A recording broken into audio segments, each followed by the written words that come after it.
Hi, my name is Vesa Painen.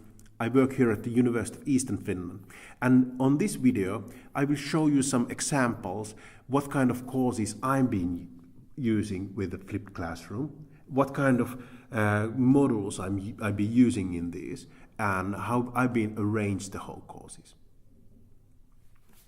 At the moment I teach 8 courses with flipped classroom method. Starting from the first year studies, second year studies, third year studies, and then on graduate level. And actually, some of my flipping starts even before the first year studies.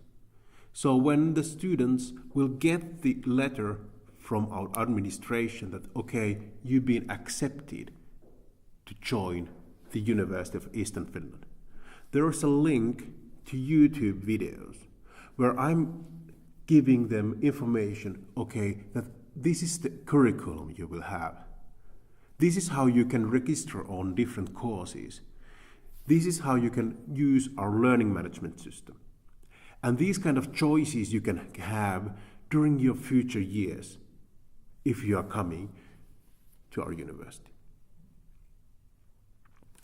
Well, the largest course that I'm using flipped classroom is for 150 students. They are located in both campus, so Kuopio and Joensuu. It's a very large course, 8 credits, lasting whole fall semester. And how that kind of course can be arranged? Well, we have 3 opportunities. First of all, I could have the whole course in the lecture room in one campus in fall, in other campus in spring. The other option would be that, okay, I could have the lecture with video connection to other campus. And then being present in one campus and not present in the other. But the problem in these video connections is that somehow, although there is the microphone in both lecture rooms, the microphone is never used in the lecture room where the teacher is not present. I've been discussing with several different teachers that are using these video lectures and video connections, and there's never a single question from the other campus. So that's why the lectures we have in regular lecture room, especially when having these video connections, they are not interactive. So that's why I have the third option. All the material I give to the students are available internet, so they can watch them. And later we will discuss them on the teams, make some group work. And especially the good point is that I can meet them in these kind of small round tables. So then I know every one of these 150 students in both campus, because I'm driving every week, they're on the other campus.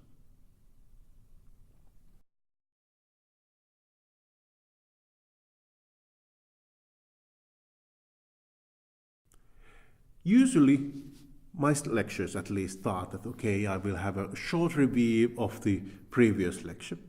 That, okay, these were the highlights, and here we are at the moment. Then there is the new information, and then in the end there will be a summary that, okay, now we have ended over here, and this is the place to turn down to what are the influences of this new information and how we can connect it to somewhere else.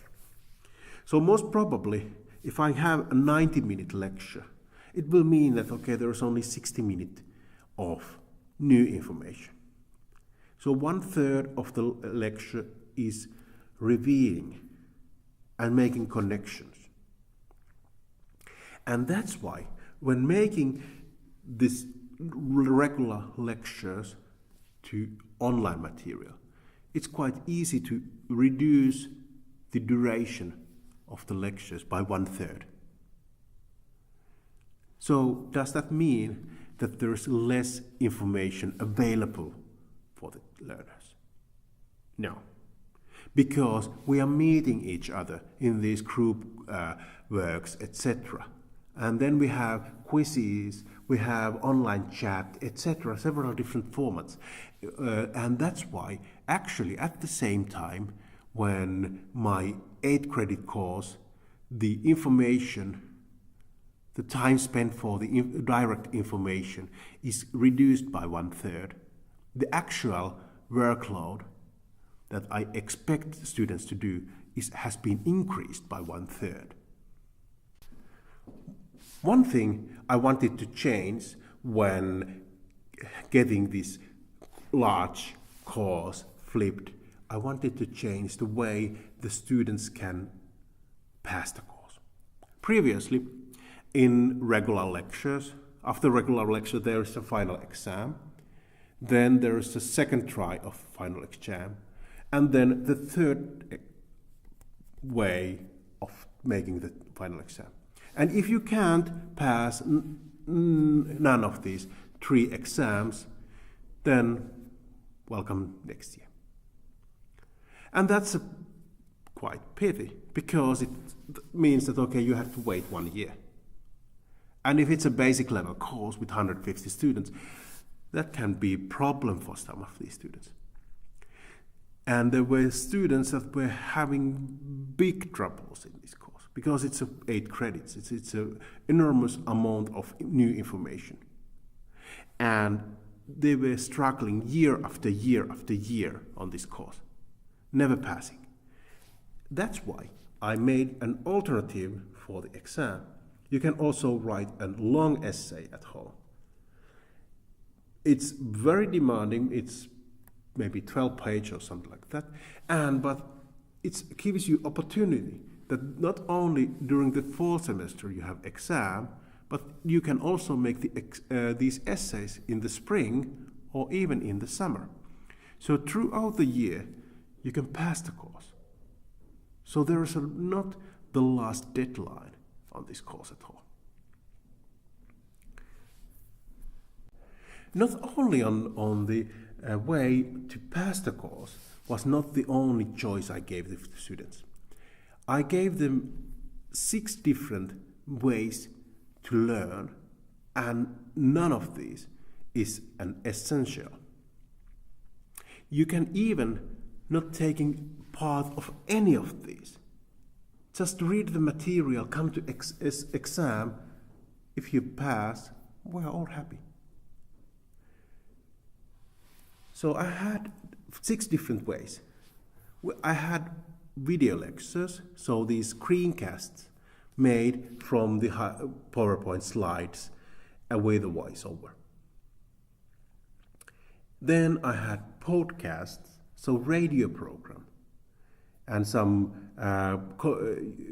links in the internet and YouTube, some videos where I'm describing the content in very short videos.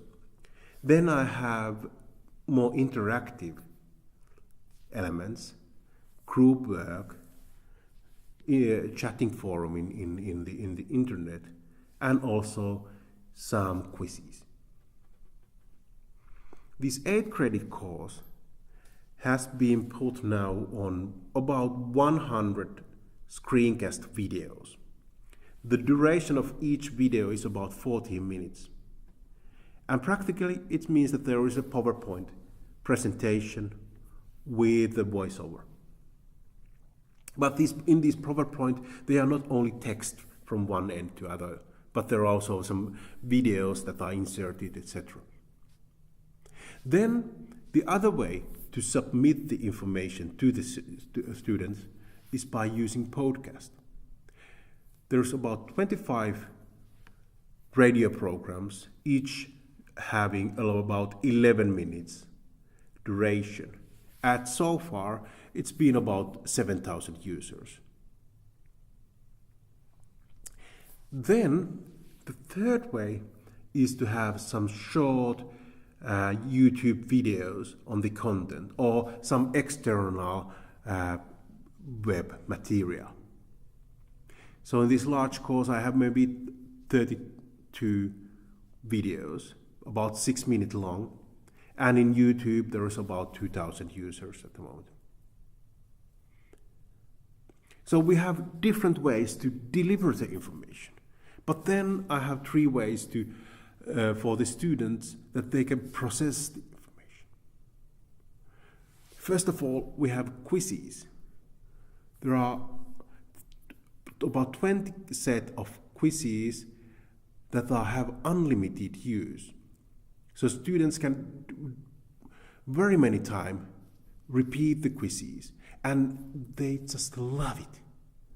And it's an effective way to increase the knowledge in the final exams. Although the final exam is not by questioning right or wrong, but it's more on essays. And they can be doing them tens of times, each quizzes. Just to summarize that, okay, have I understood it right or wrong? Then we have these group works, where students are teaching each other, making work together in problems, or just playing some games. Last but not least element that we are using is the online chat. We are not using the regular learning management system chat forum because you have to first go to the internet, then register on the learning management system, and then write sentence, and then there must be some information for the teacher that, okay, now there has been some question and he has to go to the internet, etc. And that's not the real-time discussion. But instead of learning management system, we are using Slack, because that can be working quite nicely with the cell phones. So if the students are watching the video, getting any kind of problem or any kind of additional question, he can, whenever, make the question there in Slack very fast. It doesn't take more than 10 seconds, and it will be widespread to everybody. And usually it takes less than 2 minutes to answer. Okay, I didn't know this, and what to do with this. There can be immediately information that, okay, this is how it works. Or we can make quizzes for students, asking more demanding questions. So they have to get the know the information and make the connections by this information and use it to answer.